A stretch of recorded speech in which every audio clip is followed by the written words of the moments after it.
เงินคำก็ไปมีเป่งปอกลุ่มโทนโกยนาเพราะว่าอ่อนกำปานปีโกนทุกพาน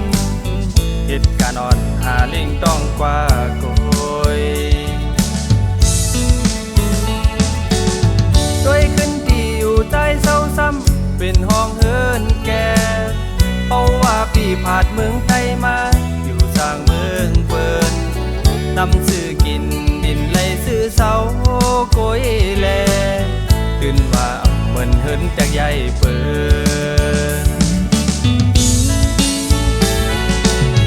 ห่างพังปีหือห่างเล่าจัดปานปีเป็นลูกเลี้ยงเปินรถกาไม่ก่อไปมีจังเปินในอกซ้ำมีหักแดดอันเดียวกุยเซลึกกว่าเก็กแม่นสู้ก็เลี้ยว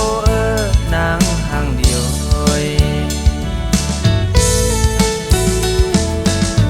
ก็ฮักโอยเตโจนางมาอยู่โฮมจอมกอง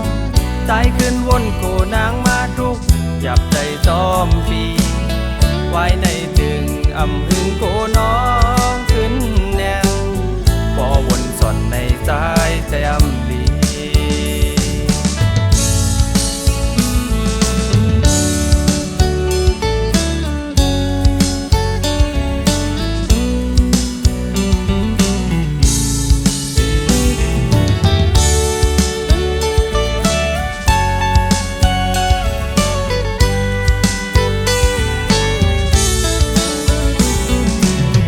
ห่างพังปีหือห่างเล่า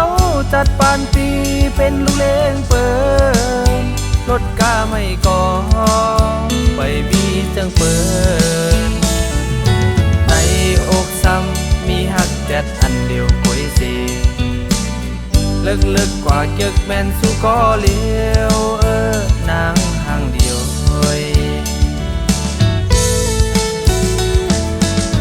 ก็ฮักโอยเตโจนางมาอยู่โฮมจอมกองใจขึ้นวนโกนางมาทุกหยับใจจอมฟี